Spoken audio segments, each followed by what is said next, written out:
You get to eat my pussy for the rest of my life. Okay? The audience howled. Yes, honey, I am sweating, but I'm gonna have to slow down soon. If I don't, doctors say I'm gonna have another miscarriage. Yes, honey, I'm with child again. My due date is getting closer, and my young'un is dropping lower and lower. It's tough dancing in this heat when you're pregnant, you know. Have you ever tried it? Try getting pregnant like me, and then coming up here and dance, honey? Child, you be wore out. Are my feet swelling? Can you see them? Are they swelling? You know how your mamas did when she was pregnant with you? Do my feet look that way? The audience cried out, No, I hope not, child, 'cause your mama had some ugly feet when she was carrying you. Hoots and whistles from the audience. Just kidding, she said. I got a business deal to offer all you white boys. My husband's folks won't pay for no more abortions, and we're getting hard up for cash. Take me home to meet your mama and daddy and tell them I'm pregnant with your baby and see how fast they come up with the money. I'd split it with you, 50-50. You don't think they'd do it?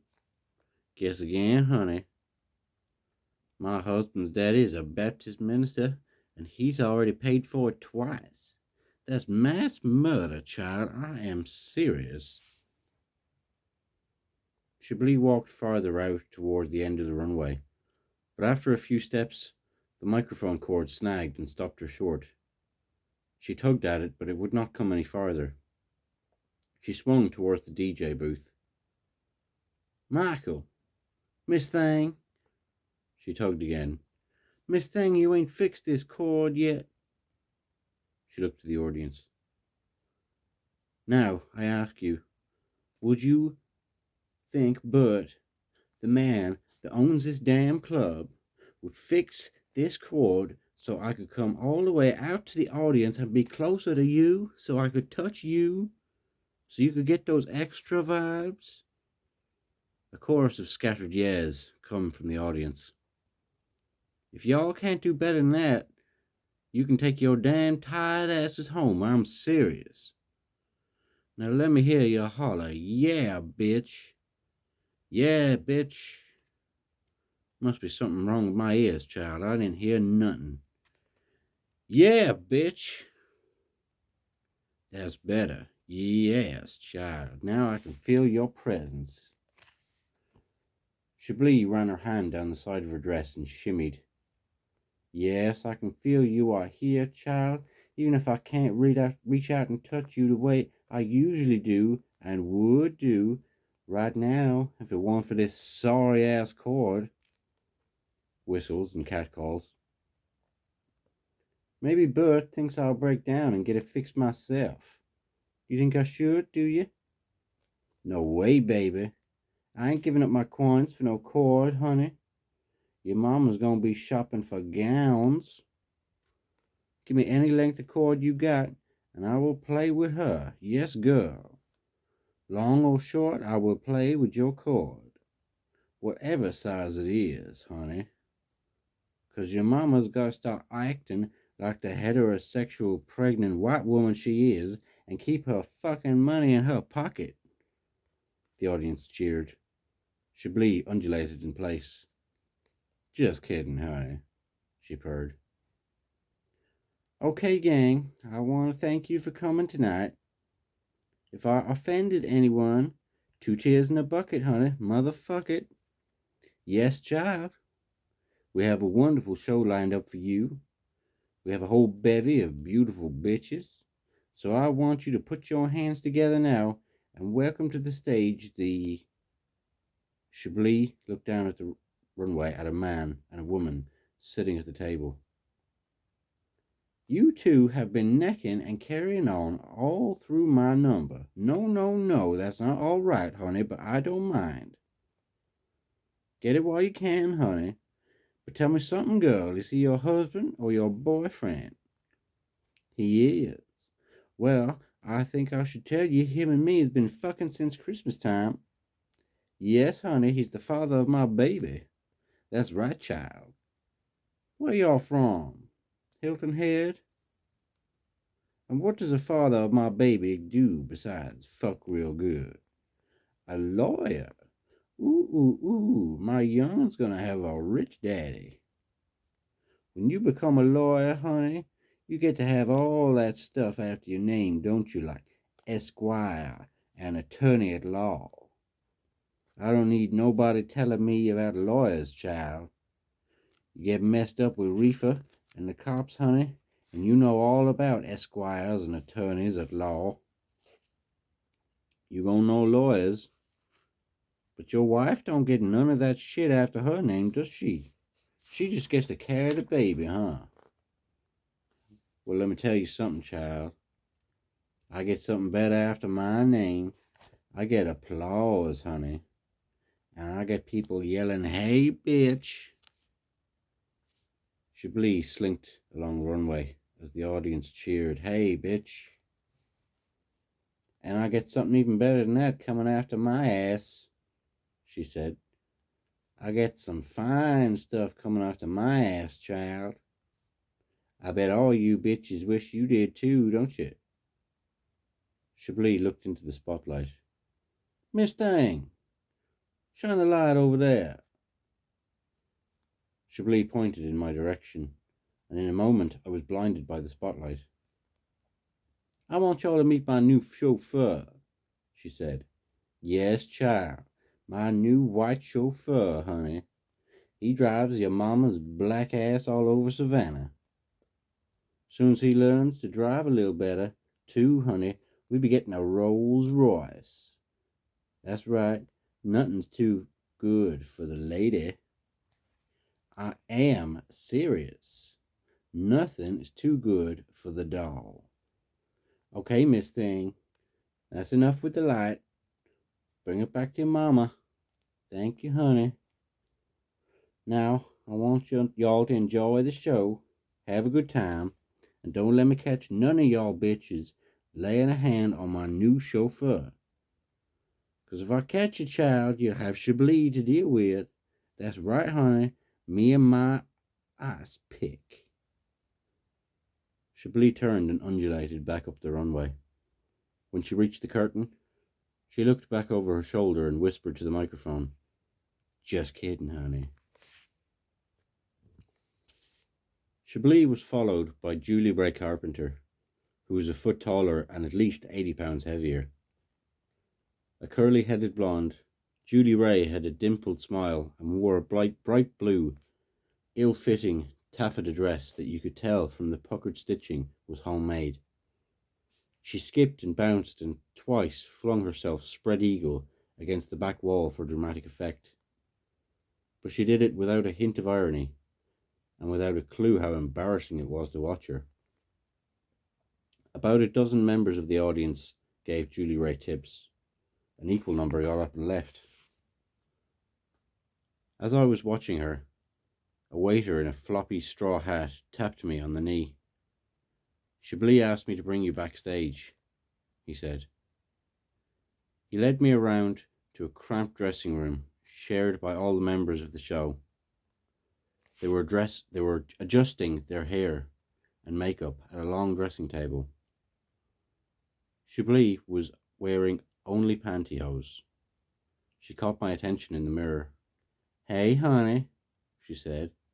"I hope you ain't mad at me after what I done to you out there, shining the light in your face and talking all dirty and all." "We're still friends," I said. "That's good, honey. But I guess that lawyer from the Hilton Head won't be coming back anytime soon. I was watching him the whole time, talking and necking with his fish while I was doing my number, and honey, I will not take that. Lucky for him, he backed down when I got into his shit about it. 'Cause if he hadn't, I would have gotten meaner." Chablis removed her wig and combed her natural hair into a pompadour. I've gone as far as taking off my shoe and hitting people over the head to prove to them, that you don't let this dress fool you. Last weekend in Valstoa, a girl was talking real loud, and when I started in on her, she threw a beer at me. She was one of them real mean lesbians, honey. She was a pit bull dyke. But what she failed to realize was there was a whole pitcher of beer sitting on her table. I baptized the bitch, honey. I baptized the bitch. Well, how did your boss like being called a cheapskate? I asked. Child, that was nothing. I let him off easy, 'cause I remembered my pay envelope was downstairs at the bar. I was afraid he might not let me have it if I was too rough on him. I'll get him later, though. Judy Ray came off stage and was followed by Stacy Brown, a tall, elegant black. Next up was Dawn Dupree, a statuesque blonde, with long, straight hair and very modish clothes. Chablis told me Dawn was a professional seamstress. She made this dress I wore, she said. Did you like it? Very impressive, I said. It was perfect for my slut routine, but I'm doing something a little different for my second song. Something just for you, honey. Something very demure. I'm gonna do my uptight pussy debutante number in a floor-length gown. I'd wear pearls too, but I ain't that pure. Gonna have lots of rhinestones instead. The dress has a slit up the back all the way up to my ass. But I'm gonna move real slow and sedate, baby, being the lady that I am. Slow dances are good for business. They make it easier for my fans to come up and give me tips. When you dance fast and dirty, it intimidates some of them. It's hard for them to get to you, too, when you're jumping around. In fact, I gotta put that girl on real quick. It's almost my turn. Chablis rifled through a long stack of dresses. This is my drag, honey, she said. The rack held 50 or 60 dresses in a rainbow of colors, most of them sparkling with sequins and rhinestones. There were fluffs of marabou, ripples of velvet and satin, and clouds of tulle. She held out a red strapless gown. This is the dress I won Miss World in, she said. She pointed to a blue one. And this one was my Miss Georgia dress. If you ever pass a dress shop and want to be nice to the doll, honey, just remember, I'm a ladies size small, size 6. Chablis stood, virtually nude. Her torso was an ideal woman's shape, narrow-shouldered, full-breasted. Her hips were a bit on the slender side, but I noticed there were no bulges in the pantyhose. Ooh, baby, she said. I just clocked you checking out my pussy. You ain't see nothing, I hope. Nothing at all, I said. Good, 'cause if you ever see anything in my panties, child, you tell me. You say, girl, your Kotex is showing. And I will shift her, honey, 'cause I cannot take that. That is an ugly sight. That is a nasty looking thing, honey, to be out here all painted with your dick showing. Julie Ray looked up from her makeup. Really, Chablis? She said. That's why I wear a gaff. Chablis went on. What's a gaff? I asked. Chablis looked at me with a genuine surprise. You never heard of a gaff? No, what is it? A gaff is a girl's best friend, she said. It holds her dick in place. Chablis! Julie Ray blurted out through a mouthful of bobby pins. Sister hates it when I talk this way, don't you, Miss Thang? Julie Ray did not answer. She was piling her blonde curls into a Gibson girl upsweep. Chablis turned back to me. It's a trade secret, honey. And Miss Thing thinks I spoil the illusion when all I talk about is us girls having dicks. Chablis picked up a small rectangle of pink cloth with two narrow elastic hoops attached to it. This is a gaff, honey. Something like a G-string. What you do is you pull your stuff back between your legs, then you step into the gaff and pull it all the way up. You shove your ovaries up inside you, too. I call my testicles my ovaries, honey. Chablis looked wide-eyed at me. Child, you should see the look on your face. I can't think of anything more painful than what you just described, I said. Then don't let me tell you what I do with the duct tape. Chablis did not wait for me to stop her. Duct tape is for when you want to be butt naked. You tape your stuff back up in the inside crack of your ass, and nobody knows any different, honey. But you talk about pain. She is a painful girl to pull off. And getting a hard on in that position ain't no picnic either. Julie Ray slammed her hairbrush down and left her dressing room. There goes Miss Thing, all in a huff, said Chablis. She'll get over it quick enough, though. She's a good girl, and I love her, and she knows it. And she's right anyway. This bullshit ain't easy as it looks. Takes me 20 minutes just to do a daytime face. Eyeshadow, eyeliner, mascara, rouge, lipstick. 20 minutes, honey. And it takes an hour to get ready for the show. Julie Ray came back into the dressing room. Chablis gave her a rueful look. Okay, Miss Thing, she said. I'm through talking that shit. I ain't giving away no more secrets. I'm sorry I did it. Yes, I'm sorry, baby. All the way down to my real live pussy. You forgive me? Julie Ray smiled in spite of herself. Good, honey, said Chablis. 'Cause us girls gotta stick together. Oh, child, that's my cue. Chablis took a midnight blue evening gown off a hanger and slipped into it. The dress was high-necked and hung straight to the floor. A solid cape of rhinestones sparkled across her shoulders. Zip me up, honey, she said. I zipped her.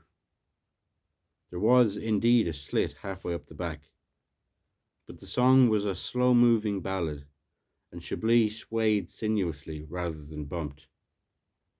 She used her shoulders to express the emotion of the song, and her fans stood in line to give her tips. When it was over, Chablis took the microphone again to thank the audience for coming. If you liked the show, she said, thank you from the bottom of my heart, and just remember the name, Lady Chablis. If you did not like the show, honey, my name is Nancy Reagan, and go fuck yourself. Chablis came backstage and took off the long gown. My lawyer from Hilton Head learned his lesson, she said. He slipped me $20. She put on a lime green silk mini dress with tiers of swaying beads. Now it's time to go downstairs to the bar, pick up that money, and have an apple schnapps and a cigarette. She applied some lipstick. Then I'll come back up for the second show, get into one of my nastiest bump dresses, and ream Bert's stingy ass from here to kingdom come. Downstairs, the disco music was deafening. I followed in Chablis' wake as she made her way through the crowd to the bar. She greeted her fans as they approached, turning her head so they could kiss her on the neck and not smudge her makeup or muss up her hair. What, honey? She said. You missed the show? That's okay. You can take that tip you was gonna give me and stuff it into my bosom right now. There you go. Ooh, child. Thank you, honey. Hey, baby, how you doing? Okay, girl, sister's looking good. Oh, child, tell me you still got that number you was here with last week. Yeah, tell me quick. Pour the tea, girl. Pour the tea. All right. No, honey, I did not bring my husband with me tonight. He's waiting on me at home, saving his big old heart on just for me. By the time Chablis reached the bar, her apple schnapps was waiting. She took it and raised the glass to the squat, thick-shouldered man stood next to her. Hey, Bert, she said. 2 tears in a bucket. She downed the drink. Bert had a shiny bald head and sad eyes. How you doing, Chablis? He asked. Well, I ain't on food stamps yet, she said, but I'm getting real close. It's a good thing y'all don't pay me any more than you do, or I might never qualify. Bert did not answer. Speaking of which, she said, daintily holding out her hand, may I have the envelope, please? Bert gave her a small envelope. Thank you, honey, she said. You coming up to see the second show? Yeah, I guess so, Bert said. That's good, 'cause I always do a better show after I have my apple schnapps. And honey, you don't want to miss the second show tonight. Chablis looked inside the envelope. Where's the rest of it? She said. The rest of what? Said Bert. My money. I'm $100 short. Y'all been taking money out of my pay. Oh, well, yeah, Bert said. That was because of the 2 shows you didn't work. We didn't pay you for those. A flash of anger sparkled in Chablis' eyes. But that's a bunch of shit, she said. What do you mean? Said Bert. Maybe I wasn't up in front of that spotlight, but I was in front of the makeup mirror, and that's work right there. Then I called a cab to come down here, and I got here on time. No one ever called me to tell me the shows were cancelled. I get a salary. That's our arrangement. Bert gave Chablis a weary look. If you don't work, Chablis, you don't get paid. That's the way it is. But my rent is due, goddammit. How am I going to pay my rent? You'll have to talk to Marilyn, said Bert. Marilyn was Bert's wife. I ain't talking to nobody. I want my money. Bert sighed. Chablis, I'm not going to argue with you. I'm tired. Fair is fair. Chablis slammed her hand down on the bar. Then fuck it, she said. Watch this. She turned and cut quickly through the crowd, pausing briefly for a whispered conference with Julie Ray. Then she charged up the stairs, with Bert in close pursuit. Chablis, Bert called after her. What are you doing? Give me my money, she demanded. But you didn't work. Yes, I did. In the dressing room, Chablis grabbed a handful of dresses off the rack. I'm taking my drag home, she said, and I'm quitting.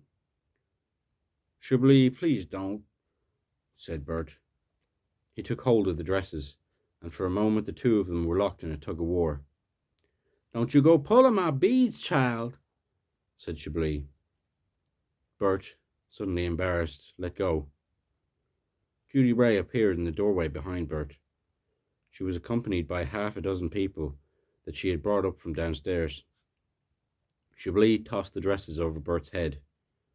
Julie Ray caught them and handed them out to the people in the hall. Keep 'em coming, Chablis, she said. We're with you, babe. Chablis took another handful of dresses from the rack, but this time Bert raised his arm to block her way. Chablis, he said, you're forgetting something. You borrowed $100 from us last week, and you ain't paid us back. Chablis paused for a moment. That's true, she said, but you never gave me a deadline. You could have warned me you were going to cut my pay, especially when my rent was due. And somebody could have called me to tell me the shows were cancelled. I could have got booking somewhere else. I could have went to Columbia.